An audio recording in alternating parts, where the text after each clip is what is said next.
My testimony is that sometimes the Lord brings people to help you out, and sometimes He brings you to help people out.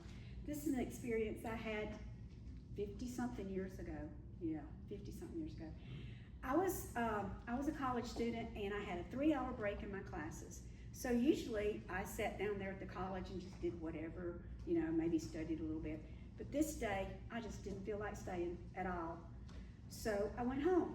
And when I got home, I was in my bedroom. I turned on the radio and I was listening to music and singing, And then I heard a little soft voice, help. And it was like that. And I turned my radio off because I could barely hear it, And sure enough, it was somebody out in the yard. It turns out it was Mrs. Stogner, my next door neighbor. And she had gone out in the yard and had fallen. And this was 50 years ago, so there were no cell phones. You had your house phone and that was it. And so it was cold that day. It was very cold. And so I went out there and I saw about her and she said, would you call my daughter? And so I did and everything. And then they came and the ambulance came and took her away. She broke her hip. But God put me in that place because I don't usually go home. I never went home. It's a 3-hour break. I didn't want to go, spend my time driving the car. But the Lord put me in that place, and I was just glad that kind of thing can happen with the Lord. He sends people to me to help me out a lot too. So bless the Lord.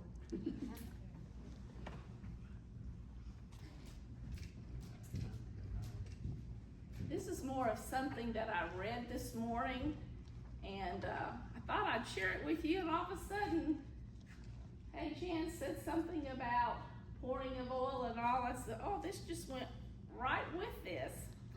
The scripture is Mark 14:7. It says, the poor you will always have with you, and you can help them anytime you want, but you will not always have me. And this is out of Illustrated Words of Jesus for Women. This was given to me as a gift from a friend of mine. And the title of this is Worship with Abandon. And when I read that this morning, I thought, abandon? I don't know what abandon means. It means we're going to just not do something. We know it as a verb, but they're using it in here as a noun. And so as meaning, as I read it, as with zeal or enthusiasm or in exuberance. It says, you probably know the story of the woman who poured some very expensive perfume on Jesus as she worshiped him. She probably knew that people would criticize her for wasting the perfume, but she didn't let that stop her. She worshiped with abandon, as I'm going to put in here, zeal, enthusiasm, or exuberance. She may have given the best of her possessions in her worship, holding nothing back. Jesus received her worship and appreciated it. That's where this statement came in. He pointed out that the poor could be helped at any time, but her worship of him was immediate. How can you worship with abandon? What best can you give? And as they put at the end of the page by C.H. Lewis says, it is in the process of being worshiped that God communicates his presence to men. And that just touched me when I read that this morning. I wanted to share it with y'all.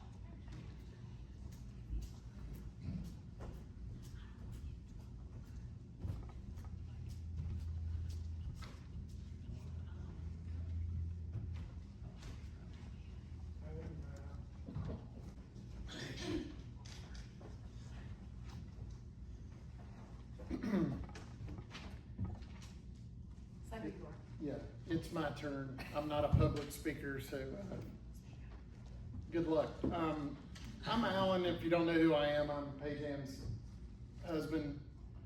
She was suggesting I tell a story from earlier in my life that kind of illustrates a point from previous sermons this month.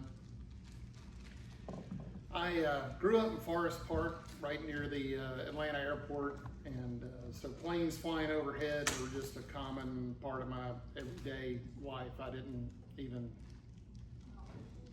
didn't bother me that airplanes were constantly flying over, and I had a cousin out here come visit one time for a weekend, and he said, how can you sleep with these airplanes? And I said, what airplanes? But anyway, that was just part of my life. I was always fascinated by flight, really just interested in airplanes in general. And then when I was at the ripe old age of 11, I found out, oh, you can make a career out of this. And I thought, wait a minute, I can fly airplanes and they'll pay you to do that? I'm sold. So at 11, I decided this is what I want to do. I want to be a airline pilot. So I set forth the path of my life to get ready to do that. Sometime in high school, I came to the conclusion that going into the Air Force would be my best track to try to get there. So went to college, went to Georgia Tech, was in ROTC there, trying to make my way to become a pilot. It was very competitive. I was one of only 6 people out of a number of people that wanted a pilot slot for my year group. Then I had to graduate from Tech in 4 years, or else that pilot slot would be for the wrong fiscal year. So I don't know if you're not familiar with Georgia Tech, it's pretty difficult to get through in just 4 years with an engineering degree. I made that happen. All of this to lead up to, I graduated, got my commission as a lieutenant, ready to go take on the world and go to pilot training. A few months later, I head out to Lubbock, Texas. I had never driven further than Forest Park to here probably in one go. So that was a big deal, driving all the way out to Texas to go to pilot training in Lubbock, Texas. I'm there for a few days.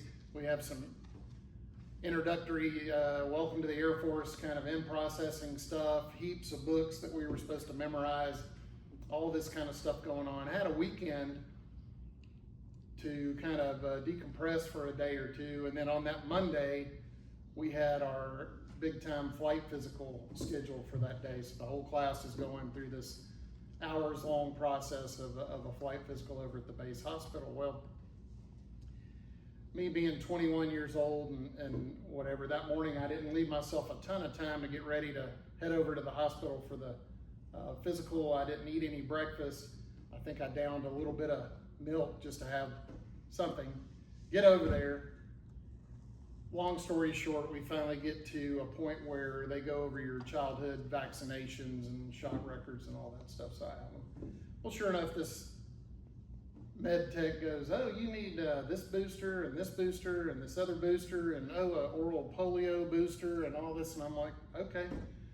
So he loads up all these syringes, and in about a span of about 30 seconds gives me the drop under my tongue, gives me 3 shots in the arm. And then I remember him saying, all right, sit out in the hall with your classmates for about 15 minutes, and then you need to go get your eyes checked next. And I asked him, I said, why in the world do I have to sit out here for 15 minutes? He said, well, some people react to medicine and whatever. And I'm thinking, okay, whatever. So I go sit out in the hall with some classmates. We're still all getting to know each other, where we're from, talking. And I remember thinking, boy, is it getting hot in here, or is it me? And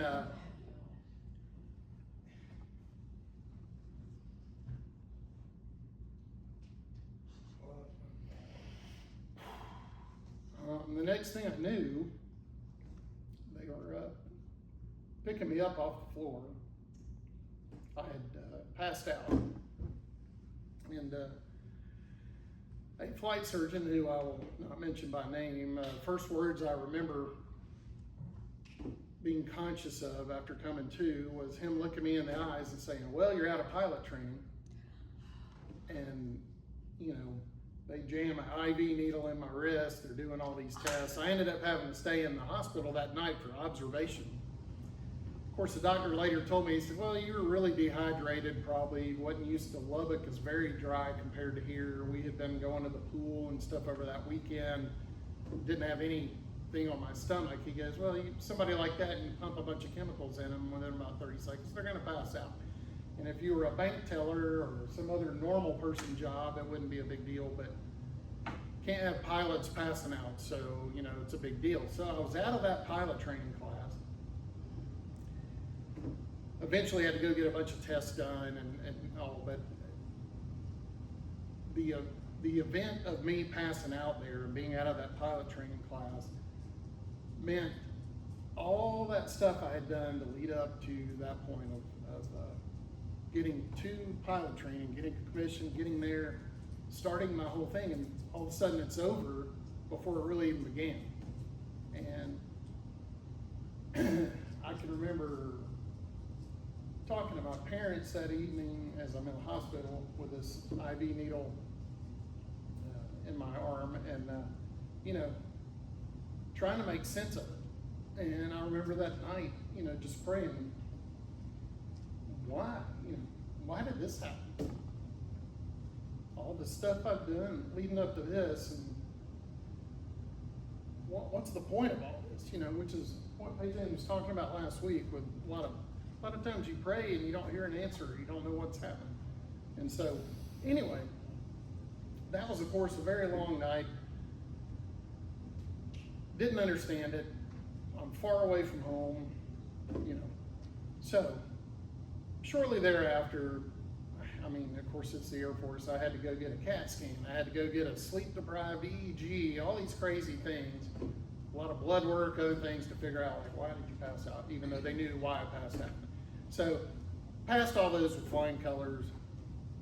They put me in the next pilot training class 3 weeks later. So I was in that class, starting over brand new again, and went on from there. So, since I'm standing here, most of you know I fly for Southwest now, and I retired out of the Air Force in the reserves a while back. The end story, I did make it through pilot training, and all that kind of stuff went on. But the reason I bring this event up is a guy in my pilot training class, the new pilot training class, became good friends with him. He and I went separate ways right after pilot training, but our next assignments were at the same place. So we're living in the same town, working in the same squadron. He was from North Carolina, and he and his wife grew up and knew a girl, really pretty girl from North Carolina. They wanted to introduce him. So met her. The rest is history. You know, obviously you've met our kids. We've moved around and done all this stuff. So yeah, there are times where you're asking why, and well, what was the point of that? And you know, what are you telling me, God? Well, she wouldn't be your pastor. I wouldn't be here. All this stuff that's happened through the years would not have happened if I had not passed out that day. So weird, scary, but God has a plan. He really does. So if you hit that point where you don't know why something's happening, or don't know why God is doing this to me, or not doing this to me, or why am I not getting this answer, God's got it. He's got it. There's a point. So, that's my story.